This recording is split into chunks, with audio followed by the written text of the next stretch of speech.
Hey everyone, welcome to my channel. Do you believe that children are our future? That we should teach them well and let them lead the way?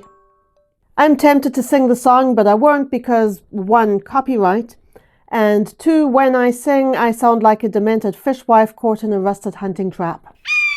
But children are the future, and it is the job of us grown-ups to teach them how to communicate, how to convey messages in speech and in writing. Now, we all know that when you're on a learning curve, you make mistakes. And today we're going to look at some hilarious attempts by children to communicate in writing. Let's get into it. Dear Tooth Fairy, I lost my tooth on 23rd of October. Now it is November 12th. I lost my tooth in pizza. I lost both today. You owe me $1. Not to be hard, but I need money. Anissa. Yeah, if you lose a tooth, you got to get the money. That is fair. The Tooth Fairy cannot be slacking on this. This was a very respectful request, but I'm not too sure on exactly when these events happened. It's a very complicated sequence of events. It looks like there was a tooth lost on the 23rd of October that was not paid for.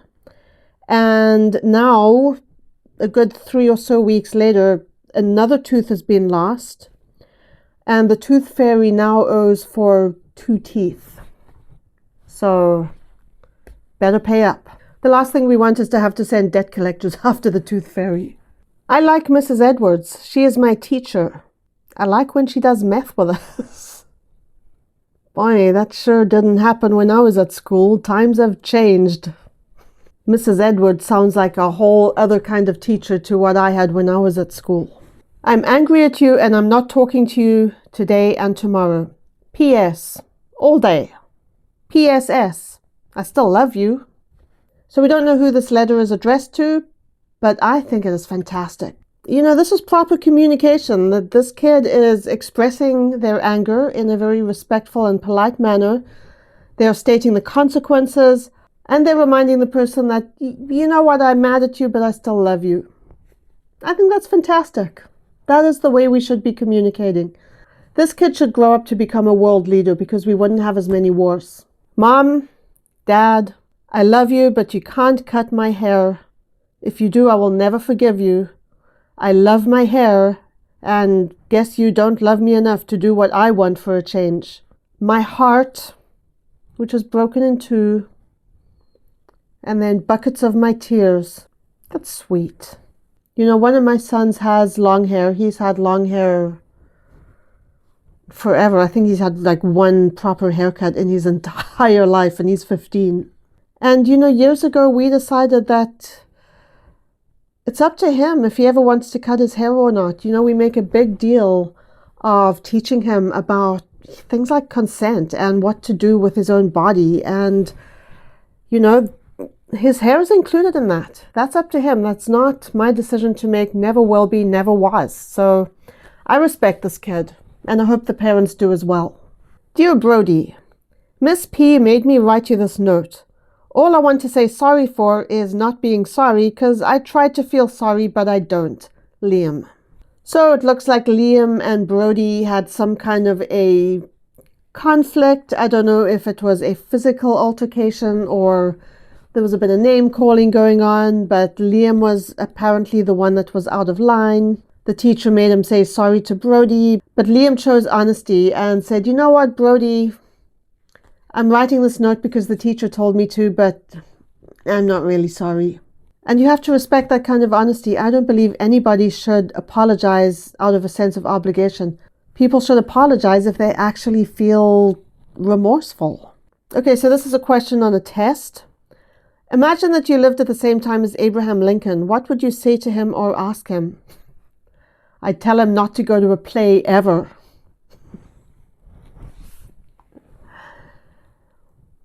I mean, you're not wrong. If he hadn't gone to that play, who knows how many more years he would have had left of his life. Dear Valerie, get out of my life. Well, that's disturbing. That picture, that's like a decapitated head and an axe. I think Valerie should be concerned for her safety, and I think whoever wrote this note, someone should be talking to their parents, because that is That is creepy, man. Oh my gosh. Dear Diary, today I learned my first curse word. And then the entry for the next day. Dear Diary, Dear Diary, I just learned the F word. It is So this is just a journal of the words that this kid is learning.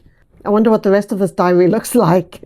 There was this time when my kid was about 3, my younger son. He was out with my husband. They were driving around and my son was in his car seat in the back of the car. And as they're driving around, he says to my husband, Dad, I want a donut. And my husband said, okay, let's look for a donut shop. And they're driving around and they're, being played dramatic, pretending to be dramatic. They go, where's the donut shop? I can't see the donut shop.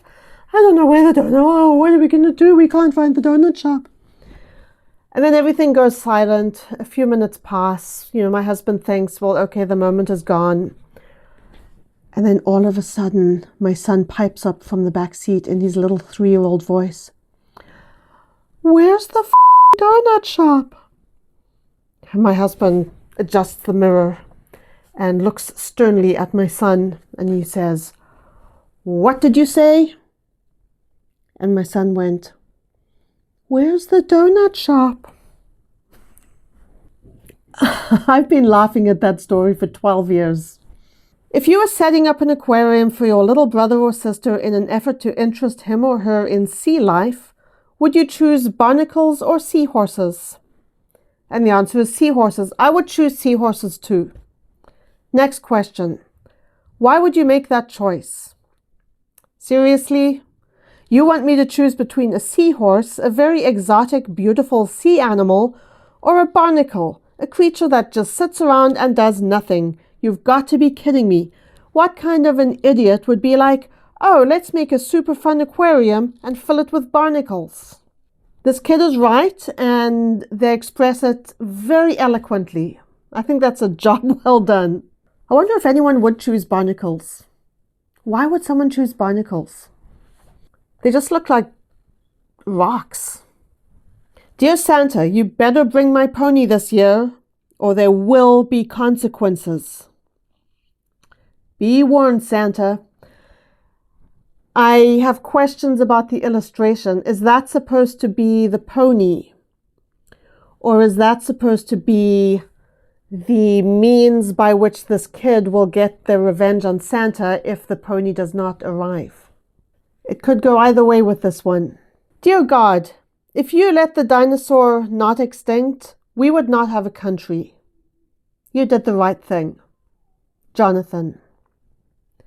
Jonathan has been giving this a lot of thought. He's probably sad that there aren't any dinosaurs, but on reflection, he has decided that maybe dinosaurs and humans could not coexist. And so, on balance, God did the right thing. He made a sacrifice, but it was for the greater good of humanity. Not sure the dinosaurs would agree with that assessment, but that's another story. What will you be doing when you're 100 years old? Breaking out of my tomb. Graham has plans, people. Graham is going places. When Graham dies, it's not over for Graham. His career goal is to be a zombie. Dear Tooth Fairy, may you please give me $45 or more. Love, Taylor. So when I was a kid, the going rate for a tooth was a quarter. When my kids were losing their teeth, the going rate was a toonie. For the non-Canadians among us, a toonie is what we call a $2 coin. This is inflation in the extreme. I don't believe a single tooth is worth $45, unless Taylor has lost a bunch of teeth. But even if Taylor lost every single tooth at once, at $2 a tooth, how many teeth do kids have? They have like 20 teeth, don't they? Something like that. Let's say it's 20 teeth.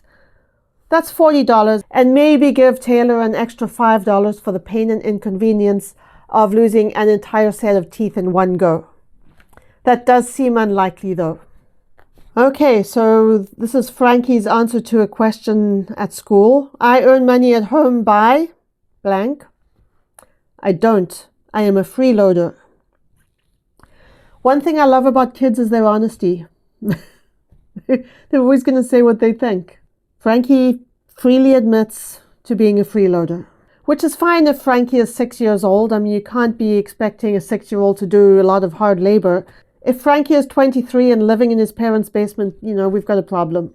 If I were president, I would sit on a chair and watch TV and set off a rocket. Was this written by...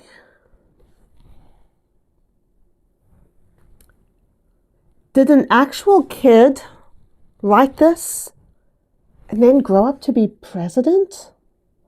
Did that actually happen? The Chattering Souls. As the day becomes night, the ghosts start to stir. Some literally start to stir because they are chef ghosts. Oh, that is brilliant. I want to read the rest of the story. Okay, here's a long letter. Dear Mr. Rahman, thank you for coming to our school and teaching us about weather. Someday when I become Supreme Ultra Lord of the Universe, I will not make you a slave. You will live in my 200-story castle where unicorn servants will feed you donuts off their horns. I will personally make you a throne that is half platinum and half solid gold and jewel encrusted. Thank you again for teaching us about meteorology. You're more awesome than a monkey wearing a tuxedo made out of bacon, riding a cyborg unicorn with a lightsaber for the horn on the tip of a space shuttle, closing in on Mars, and while engulfed in flames. And in case you didn't know, that's pretty dang sweet. Sincerely, Flint. P.S. Look on back for drawing. I need to see this drawing and I need to know what career path Flint ended up choosing because this is fabulous. I hope Mr. Rahman appreciated this letter. That must have been a damn good lesson on weather because you don't write a letter like this for an ordinary lesson. Dear Sir/Madam, I love mini Oreo biscuits, especially the cream, but the last few packets I have had contained a biscuit without cream. Please explain. Alice Riley, age 7. You can just tell when Alice Riley grows up, she is not going to take any from anybody. She is not going to accept excuses for anything. And this could go either way. Either she could be the person who holds people accountable when they really need to be held accountable, or she could just be a Karen who wants to speak to the manager. I'm kind of with her though. An Oreo without cream? Like, what the heck is that? Get your together, Oreo. When I am 100 years old. Let's see what this kid's response to this question is. When I turn 100 years old, I will be tired of everything and everyone. So I will tell everyone I'm going to Canada, but actually go to the Bahamas. I'll live in a tiny hut with my tiny dog. I will order fish tacos when I'm hungry and live my best life with no crap. Emma's going places, people. You do not mess with Emma. Emma has goals. Very solid goals. I cannot argue with that. Emma is my kind of person.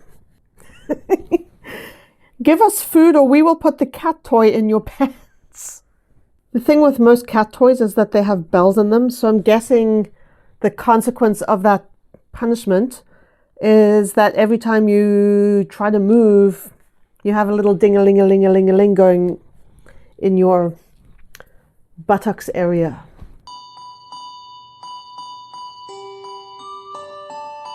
That would actually be funny to see. There's a part of me that hopes these kids did not get their food, and I hope they carried out their punishment because that would be hilarious. Dear God, did you mean for the giraffe to look like that or was it an accident? Norma. It's a good question. Giraffes are very strange animals. I can understand why Norma is asking. My mom likes drinking wine. And check out that illustration. I wonder about the context behind this. Was this a letter to someone? It looks like it's in the form of a card, like a greeting card. But it could be a school assignment, like draw a picture of your mom. During a parents' evening at my son's school, he must have been in about grade 3 or 4. We were in the classroom and the parents were allowed to look through the kids' folders to see what work they had done. And the kids could decorate their own folders with whatever they liked. And my son had written on the front of his folder in big bright letters that you could see from probably the other side of the schoolyard, never mind the other side of the classroom. My mom is 46 years old. And speaking of my son, he is the person who gave us this gem that we are going to finish with today. Dear Mom, you're silly. Love, James. I do remember being impressed with the correct use of the word you're, because a lot of people get that wrong even as adults. And my kid got this right. He was probably 8 or 9 at the time. I do feel compelled to point out that the kid who wrote this message is this kid.